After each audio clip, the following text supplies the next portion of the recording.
Our world is full of wonders.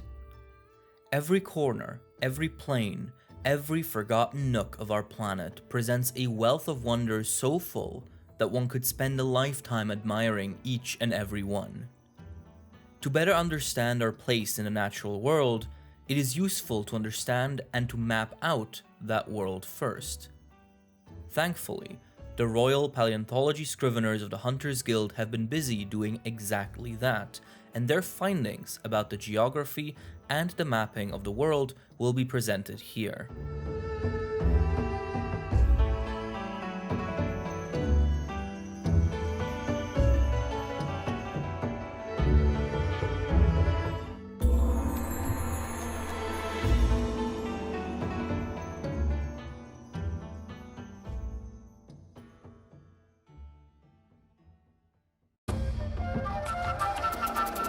Before the mappings of the guild can be presented, it must be understood what the guild actually is, however. The average person living in cities and towns leads a normal life. Monsters rarely factor in. But the world is large and dangerous, and beyond city walls lies a land fierce and untamed. The frontier. This is not one place, but rather a term collectively referring to the spaces between major urban centers, where the power of man is dwarfed by the iron fist of nature. So while some areas may be within the borders of an established country, they may be overrun by the wilderness, and thus considered part of the frontier. These areas cause issues, as they are filled with the dangerous creatures we call monsters. While the large cities and their walls are generally safe, the villages and towns surrounded by the frontier, as well as the merchants and tradesmen that must travel through it, are not. Everyone who ventures into it is threatened to be swallowed by the frontier. Thus, a profession emerged specifically to tip the scales and tame the frontier somewhat: the monster hunter. These brave individuals push back against the wyverns and beasts of the frontier, and in doing so protect the populace.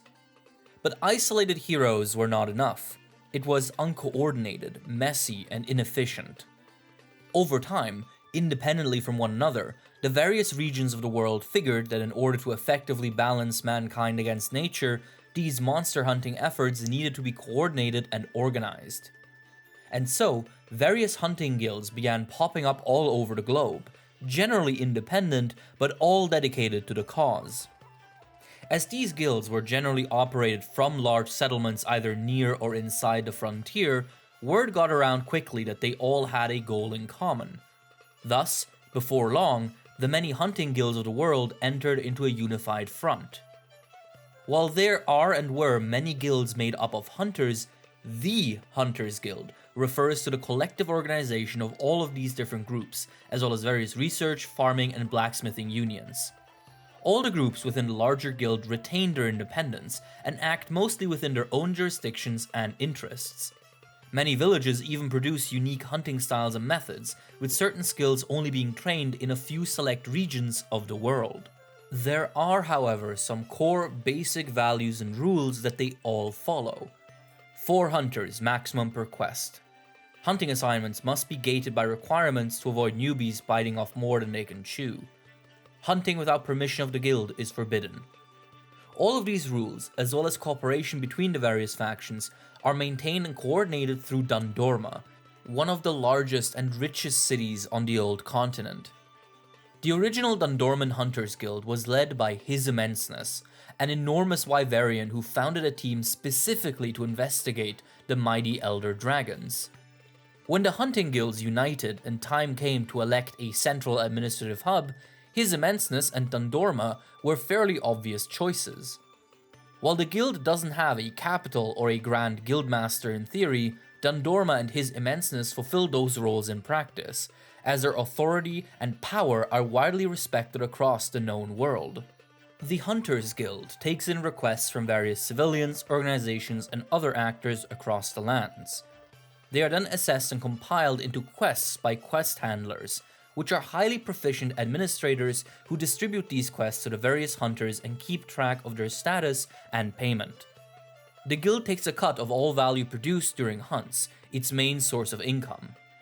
The guild's dealings with monster materials and the various values they assign to them are also a major factor to the economy of any area that includes a hunter's guild.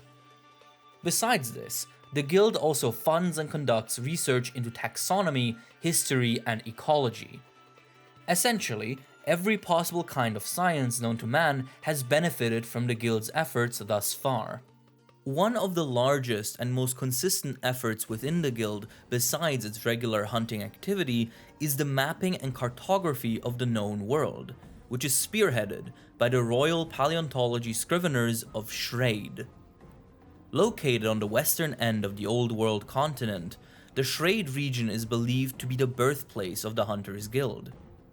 Right through the middle runs the Hinmerun mountain range, which naturally splits the region into three segments: West Schrade, East Schrade, and the southern Arcolis region. Once, this entire area was unified under the prosperous Schrade kingdom. It was a thriving empire that etched itself into all historic records. That is, until one dark day, a millennia ago, the kingdom simply vanished. The massive empire of Schrade just ceases to appear in the historic record. The Legend of the Black Dragon, a poem passed down through generations in the region, tells of how this very kingdom was brought to its knees by an exceptionally powerful dragon, burned to ash in but a single night. Whatever may have caused its end, it is an observable fact that the once great Schrade kingdom is no more. The old capital, Castle Schrade, now stands alone at the northern shore, a futile reminder of a long forgotten tragedy. Today, the Schrade region is no longer ruled by one kingdom, instead having split into an eastern and western faction. West Schrade is ruled by the mighty city of Verudo, crowned by its massive fortress. While the city is powerful and protected, it is internally struggling with an increasing class divide, as the rich live inside of the walls while the poor live outside. East Schrade, meanwhile, is commanded by the merchant town of Riveru, which controls many essential trading routes. Riveru and Verudo are not on good terms for reasons that a hunter must not concern themselves with.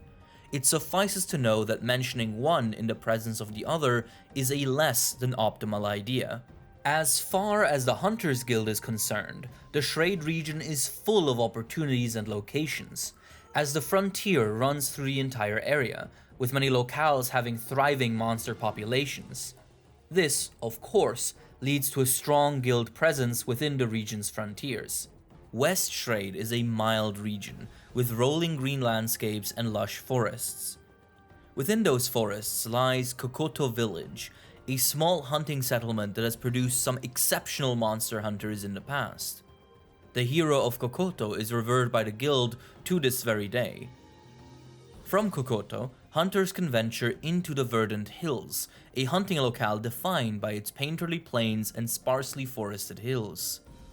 This beautiful area is deceptive, however, as it is home to many troublesome monsters.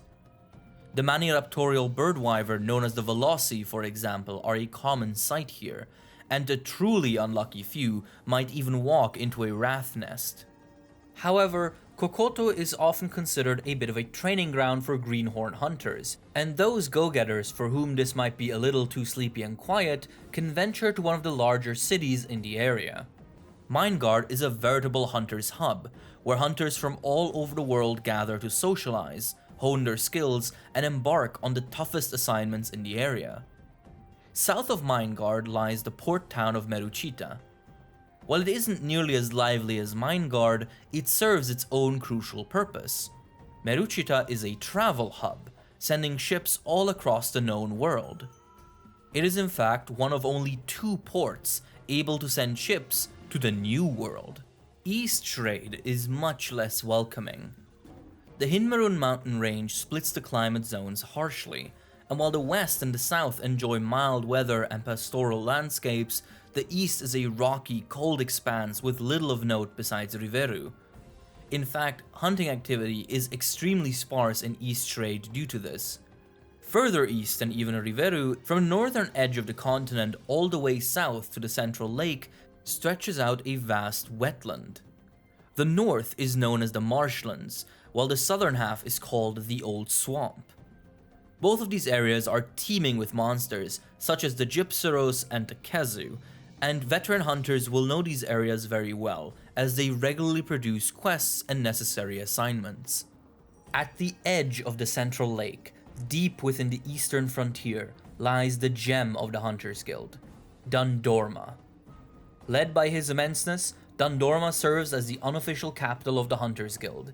Its rules and decrees are respected far and wide, and so it coordinates the entire guild.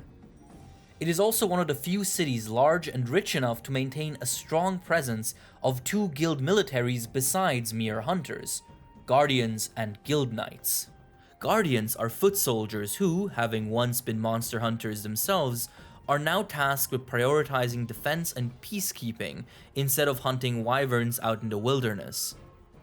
Meanwhile, Guild Knights are sanctioned bounty hunters who chase down and execute rogue hunters that have broken the laws of the guild.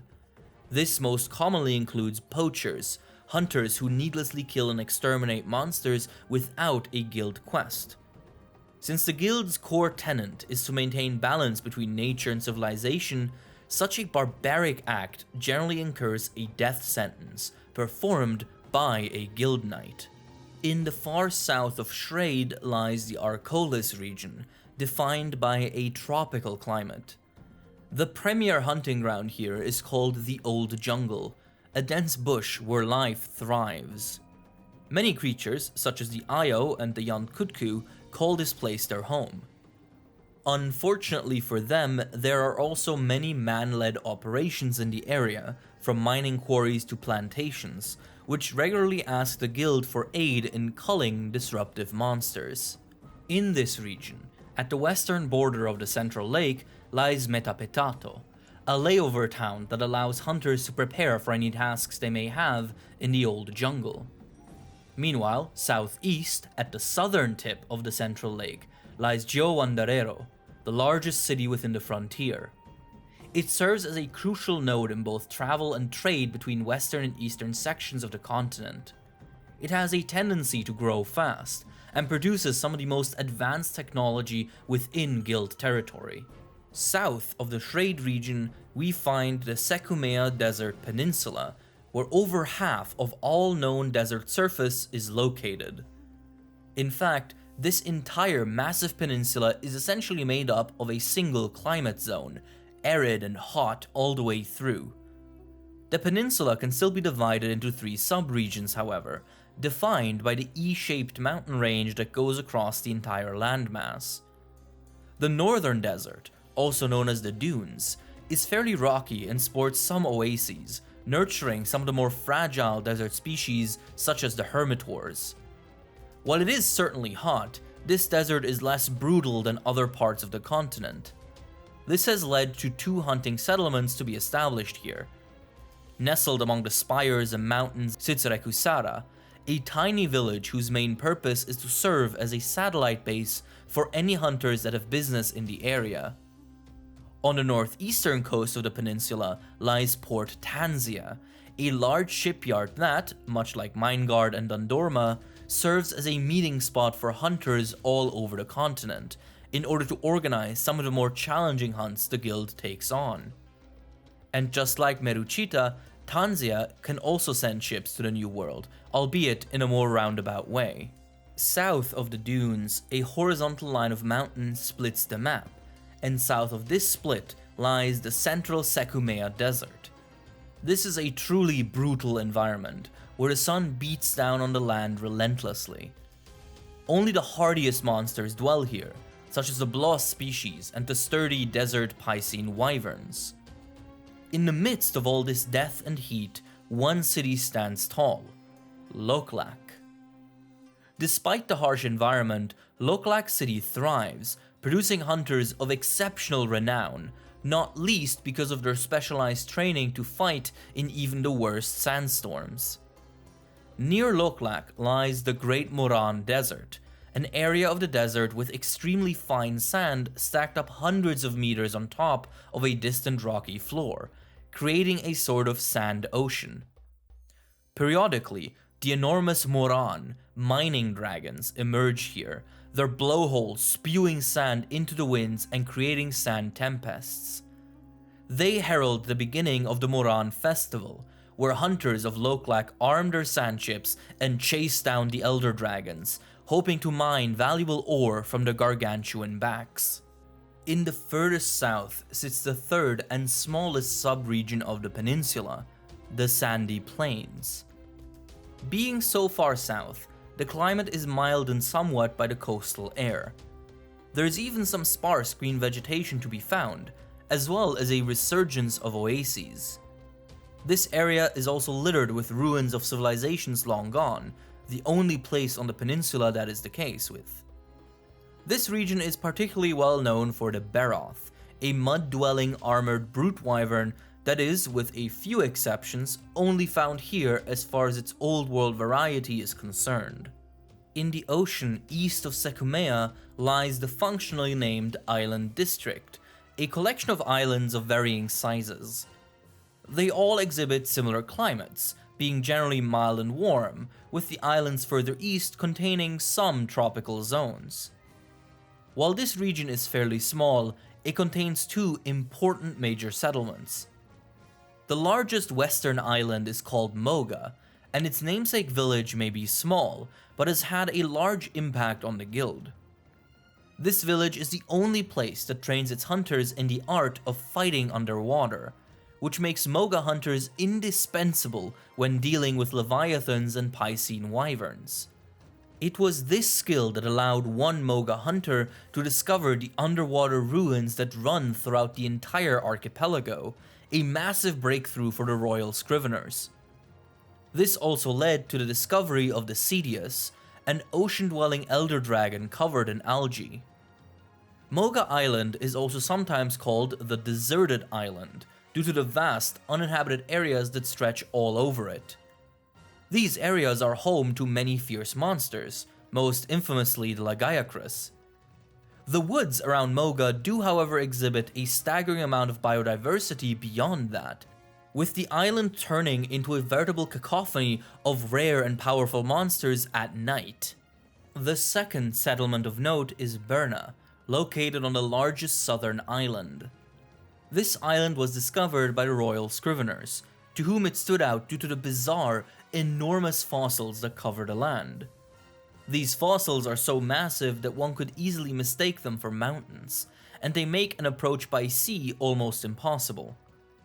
After landing here with their airships, the Royal Scriveners established both the settlement of Berna as well as a secondary branch of their research division, dubbed the Wykademy. The Wykademy specializes in airship-bound research, venturing into the most unreachable locations. They have so far surveyed the ruined Pinnacle, a small island north of Berna and one of the few locations where Valstrax can be observed regularly. The Wykademy's chief research location is, however, the easternmost island of the district, the Jurassic Frontier. This island has a tropical climate and houses many entirely endemic species. Being isolated by both sea and massive fossil mountains, the species that evolved here are truly bizarre.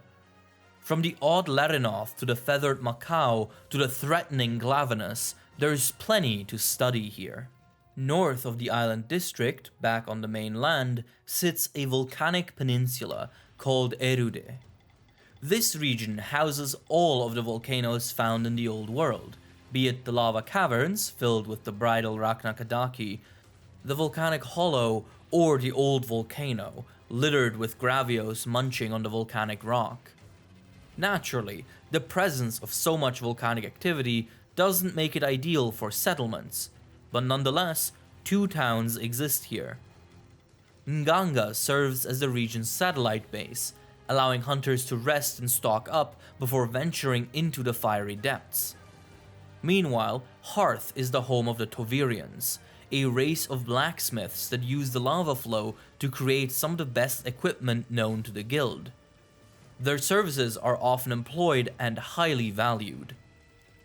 Another interesting thing to note is that the body of water between Erude and Tanzia is sometimes called the Tainted Sea. This goes back to an incident in which civilians reported seeing that stretch of water turn a deep red, supposedly from the blood of 1 million freshly perished fish. What caused this, or really whether it actually happened at all, was never discovered, and while the guild abandoned the case, the imposing name stuck around. North of Hearth and east of Dundorma lies the Valhabar region. Surrounded by an arm of the central mountain range that reaches throughout the continent, this region houses the only desert on the Old World that is outside of Sekumea. Just like the Great Moran Desert, the Valhabar Desert is also made up of deep, fine sand, and as such it also sports its own unique species of mining dragon, the Daren Moran. In the south of the desert lies Valhabar City, a thriving hub for both hunting and commerce. Southeast of Valhabar lies the tropical Terosu region, one of the most vibrant and active areas of the Old World. The central mountain range's final branch spreads across Terosu's north, and it is here where the elusive village of Yukumo lies. High in the mountains, Yukumo sits undisturbed, a haven of hot springs that relax the weary soul. Around Yukumo stretch the misty peaks, high plateaus shrouded in fog year-round. They are home to elegant and revered beasts, such as the Zenogre and the Mizutsune, and the wood cut from the trees here can be made into highly powerful weaponry, provided the smith is from Yukumo, of course. Much of Terosu is covered in forests and jungles of various kinds. In the northwest, closest to Valhabar city, sits the ancestral steppe. These ancient plains are a testament to nature's victory, overgrown and sun-kissed remnants of times gone by. There is also talk of another forest around here, the mysterious Everwood, a forested, derelict city whose shape and path constantly seem to change, like magic. The guild has, however, chosen not to comment on this specific rumor at this time. In the middle of Terosu sits Kamura village, or rather, New Kamura. This village, as well as the surrounding shrine ruins, were long afflicted by a phenomenon called the Rampage, which caused hundreds of monsters to attack human settlements in a frenzy. It was such an attack that destroyed the original Kamura village, whose survivors later established New Kamura. Kamura's culture borrows a lot from Yukumo, and it is assumed that the original Kamura village may actually have been founded by people that left Yukumo. Kamura hunters are quite easily identified by their wirebugs and the canine companions unique to this region. On the southern coast of Terosu, and of the continent for that matter, lie two more towns. Jumbo Village, which rose to fame after a local hero managed to slay a Lunastra, and Chico Sands, surrounded by the ancient primal forest and almost exclusively inhabited by felines. The primal forest is itself an elusive hunting location, where many dangerous creatures dwell, living in the shadow of massive skeletons of species long extinct. The eastern edge of Terosu is also the most humid, creating wet habitats. Southeast, hunters find the flooded forest, an area that regularly experiences flash floods and sees much of itself submerged in muddy water periodically. This is a location that often calls for the aid of a Moga hunter. Northeast lies the namesake of the region, the Terosu jungle. This massive forest is home to many species, and it is often considered dangerous to traverse because of it. Recently, however, the guild discovered what seemed to be ruins of some ancient civilization, buried beneath the dense bush. Thus, activity has increased despite the threat of creatures like the Astalos. In the far north of the continent, the central mountain range fuses into another group of rocky peaks, the Furahia Mountains. Here, the climate is harsh and cold, and the region north of the mountains is downright Arctic. Despite this, settlements yet persist. Off the northeastern coast, on a tiny island, sits El Gado, a satellite outpost for a much larger kingdom. This settlement is only temporary, and serves specifically to investigate monster activity in a nearby area called the Citadel. This taiga region was once a vestige of the kingdom, with a thriving human population. But after the local guardian elder dragon inexplicably unleashed its fury onto the populace, the area was abandoned, with Elgato tasked to pick up the pieces. Soon after, a massive sinkhole appeared, the enormous chasm furthering the mystery of what exactly was going on here. North of the mountain range lies Poke Village, a sleepy town that braves the harsh winters admirably. With a town square crowned by a giant piece of macalite and a mysterious cave that yields rare materials, Poke is an excellent place to rest and stock up before venturing into the frost. Nearby, hunters can explore the Arctic Ridge, a snowy and mountainous locale that houses many powerful adversaries, such as the Blangonga, the Gammoth, and the Tigrex.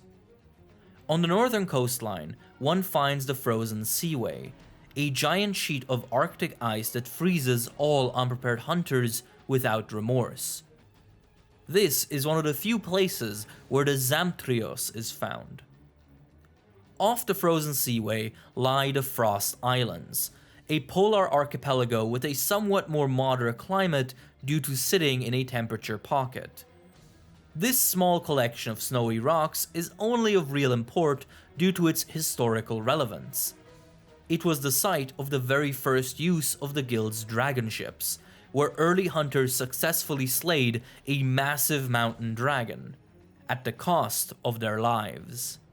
East of the main Old World continent lie two more known landmasses. The large eastern continent is called Funron, and has been dubbed the Lost Continent. This name stems from the observation that it is absolutely full of ruins and derelict cities, suggesting some large civilization once lived there. Now, only monsters rule Funron. This is especially apparent in the Tower, a colloquial name given to a massive network of ruins in the central mountainous region of the continent. These ruins seem to attract some of the toughest monsters ever observed, including the mighty rare species. Southern Funron, meanwhile, is covered in one massive forest, called the Great Forest. Many Old World species can be found here, but its distinguishing feature is the occasional sightings of the rare and bizarre elder dragon known as Yamatsukami. South of Funron lies a much smaller place, a crescent moon archipelago called Shiki Country. This country was isolationist for much of its existence, and not by choice. The islands are crowned by massive rocky crags that make approaching by sea travel essentially impossible. It was only after the deployment of airships that contact could be established. The capital of Shiki Country is Cathar, where Varvarians humbly farm and aid any hunters that come by on assignments. It is this town that is said to have originated the art of melding. The main island of Shiki has two major peaks, both of which are of concern to the guild. There is Heaven's Mount, a collection of stormy mountains where many dangerous wyverns dwell. Its highest point, the Sanctuary, is one of the few known molting spots for the Magala, and the guild regularly sends scholars to study this exceptional species of elder dragon. On the northern tip of the main island lies the Speartrip Crag, the highest point of Shiki Country. This area is not a regular hunting ground. It is in fact strictly forbidden to thread here, due to the presence of the Dalamadur, the Emperor Snake Dragon, whose titanic, coiling body makes these mountains look like mere perches. South of Shiki lies one of the least explored landmasses to date, Aya Country. While it is confirmed that there exists a thriving civilization there, all attempts by the guild to establish relations have failed, as the cultural differences are just too vast. Thus, no knowledge on Aya has so far been gained. The main continent, as well as Funron and Shiki, are collectively called the Old World. All maps originate from here, and most of the guild's activity is limited to these areas. However, over the last 50 years, the guild's research commission has sent 5 fleets across the Western Ocean, the West Wyvern Sea, to a newly discovered western continent so far only called the New World. The New World is only barely explored due to its size, its dangerous terrain, and the limited supplies of the settlers. The 5 fleets, all specialized in a different discipline, ventured here in pursuit of the Elder Crossing, a mysterious event where Elder Dragons migrate to the New World en masse. In order to conduct this research, a base of operations was established, Astera, the town built from the broken and disassembled ships of the arriving fleets. Built around the ribcage of a giant skeleton, Astera allowed for thorough exploration of at least the New World's southern third. In the west, the ancient forest stands tall, where its mighty trees form enormous canopies and house many entirely endemic species. In the east, the sands of the Wildspire Wastes stretch far and wide, the towering anthills breaking up the dunes of the desert. In the center of the continent, a bizarre circular mountain range dominates the landscape. These mountains are entirely insurmountable without an airship, and the New World hunters were only ever able to explore it through the discovery of the Great Ravine, a crack in the range created by a passing Zora Magdaros. In the center of the ravine lies perhaps the most magical display of the entire continent. The Coral Highlands, a teeming wonderland where non-aquatic corals have transformed the landscape into a colorful cornucopia. This explosion of life is however only possible due to what lies beneath it, a putrid graveyard known as the Rotten Vale. Many New World creatures migrate here when they sense that they are about to die, and their cadavers become the fertilizer for not just the Coral Highlands, but the entire continent, as a subterranean network called the Everstream allows bioenergy to flow freely across the land. Death begets rebirth. The further north one ventures into the New World, the more dangerous it gets. The volcanic Elder's Recess regularly attracts elder dragons. In the far northeast of the continent lie the Guiding Lands, where the laws of climate and ecosphere break down as deserts, jungles, and tundras grow beside each other, the mutated creation of a giant dragon releasing its life energy upon death. Not far off, the chasm of the secluded valley gapes into the land. While many hunters speculate about the horrors that may lie there, the guild has so far refused to elaborate. And in the northwest, across an intermediary body of water, lie the hinterlands, where the second settlement of the continent, Saliana, was founded during the Everworm incident. This Arctic region is only accessible to master hunters, due to the dangerous monsters that patrol the icy wastes. Saliana was in fact only able to be established due to the use of geothermal vents.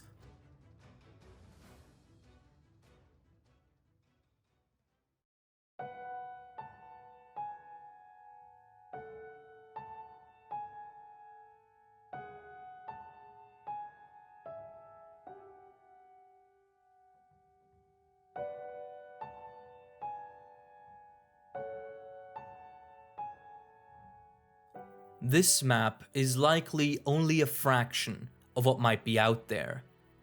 The guild is thorough, but the world is big.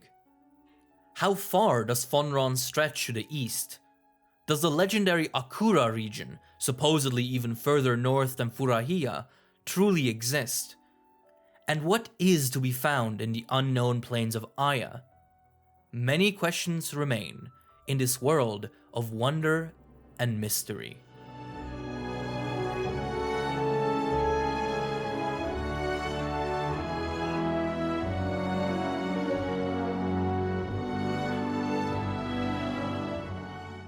Thank you all so much for watching, and a very, very special thank you to Lutyrannus and Dicey. Their work on the first 2 generations of Monster Hunter and uncovering the various lore bits were indispensable for this video, so massive shout out to them. Their socials are in the description below. Check them out if you are at all interested in Monster Hunter lore. If you liked this video, consider subscribing and stay tuned for more Monster Hunter content. If you really liked this video, do consider checking out the Patreon linked in the description. Speaking of, a massive thank you to all of our patrons, including Fictionape, Sini, Claire Meboon, Draxian, Geo, Gunnar Anderson, Jameson Tate, Makoto2, Mr. Pyramid, Mr. Meander, Paracha, Pede Fuego, Perro Scocco, Project Iceman, Wisdom Manari, Oak Wood Tree, and Courage. Thank you all again so much for your continued support, and I will see you next time. Bye bye and stay safe.